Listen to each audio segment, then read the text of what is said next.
One of our top stories today. It's been a divisive issue within the Church of England for decades, and Justin Welby, the Archbishop of Canterbury, has predicted a painful discussion when same-sex marriage is debated at the General Synod a little later today.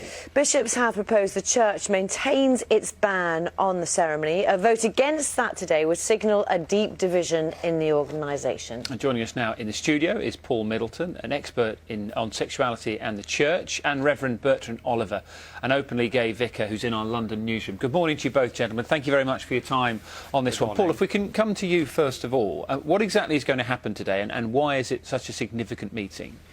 Well, the Church of England, in common with lots of churches in the country and the world, have been struggling with issues of sexuality, and particularly the place of lesbian, gay, transgender people in the Church. And over the last 3 years, the Church of England have been engaged in what they've been calling shared conversations, where they've brought together people with different views and also LGBT people themselves. And so what's going to happen today is the bishops produced a report on the basis of that to kind of take this forward. And a lot of people are a bit upset because effectively the bishops have signalled effectively no change, and some people might even say moving slightly backwards. So today, Synod is going to decide whether or not to take note of the report. And the bishops have been very careful to say this isn't approving the report or dismissing the report, it's simply taking note of it. And so not to take note of it is actually quite an interesting step, and would signal that the Synod thinks that the bishops need to go back and do some more work. OK, so there could be trouble ahead. That's probably a simple way of putting it, isn't it? Let's speak to Reverend Bertrand Oliver. You are an openly gay member of the clergy in a same-sex relationship. How does this make you feel? Well, it's been a long journey. We've made ourselves very vulnerable for the past 2 years, openly in groups that didn't particularly want to talk to us. And when we got the report, we had high hopes. We wanted to work with the bishops in order to find a way forward and get the Church moving into the 21st century. After all, same-sex marriage is legal in this country. And the Church of England, as a national church, should be able to provide something to couples who come to us. But we realised on reading the report that, in fact, we seem to have been erased, or our views expressed in the conversations have been erased, and we're now talking about a different language of same-sex attraction, as if we are animal experiments, or you know.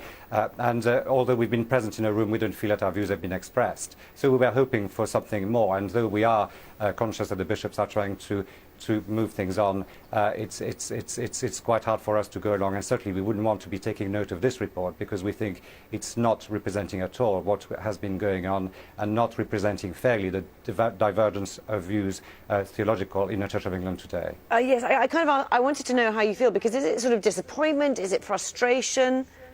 Well, we went with, I mean, initially I think I was quite angry because you know, you put your life on the line in groups that are not sympathetic. You try to be open in order to explain what it means to be a gay priest. After all, God called me to be a priest. I didn't choose to come into this for the glory of it. It's a hard journey, and it's a hard journey for lesbian, gay, bisexual and transgender people every day of their life, and they have to come out. And the Church should be a safe space. We want to provide a safe space to all people. We want the Church to be an inclusive space, and this report does not help that at all.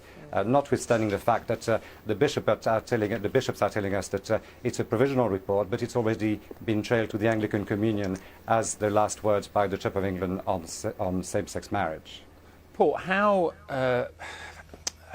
big a step would it be for the Synod to go against what the bishops are recommending on this? Well, I think it would be unusual, but they're only being asked to take note of the report. So the bishops have been blogging all day yesterday to stress that actually taking note of the report isn't to approve the report in any way. But it's not entirely clear what would happen if Synod decided not to take note of it. I suspect it's perhaps not as big a deal as maybe people are making out. The bishops would just simply have to go back and perhaps write a report that maybe takes account of the anger that's felt on one side. And of course, this is problematic because on one side, you've got people who want to advocate full inclusion for lesbian, gay, transsexual and bisexual people. On the other hand, there are those who think that any movement in this direction is a betrayal of Christian principles and the authority of the Bible. So, you know, the bishops are between a rock and a hard place. It is very difficult for them. How damaging is it for the Church, this kind of discussions? Well, I guess most people in society kind of wonder why the church has got caught up in this, and it does seem strange. And it has to be said that the Church of England hasn't changed its position. It's not moving, but society is moving all around it. And it's moved so quickly in the last couple of decades that just simply by standing still, the Church of England is seen to be reactionary, and some people think they're bigoted and homophobic. But it's important to say they haven't actually moved, but by standing still, this is a problem. And Reverend Bertrand Olivier, I just want to ask you. I know that you have. Would you like to get married in church? If you know, I know this is some way off. Even if today went in your favour, would you like to do that? Well, I would like to be married in church. I entered a civil partnership 2 years ago. I think if you ask around, no one enters into a civil partnership anymore except clergy in the Church of England, which is quite a state of affairs, frankly. And we are an organisation that professes to show and share the love of God to the world, and people are looking and wondering what's going on. OK, thank you very much for talking to us today, Reverend Bertrand Olivier and Dr. Paul Middleton. Thank you. Thanks both. Thanks, guys. Now, your granny might have said that a good deed on its own is its own reward, is a saying, isn't it? And just leave it at that. But now there's a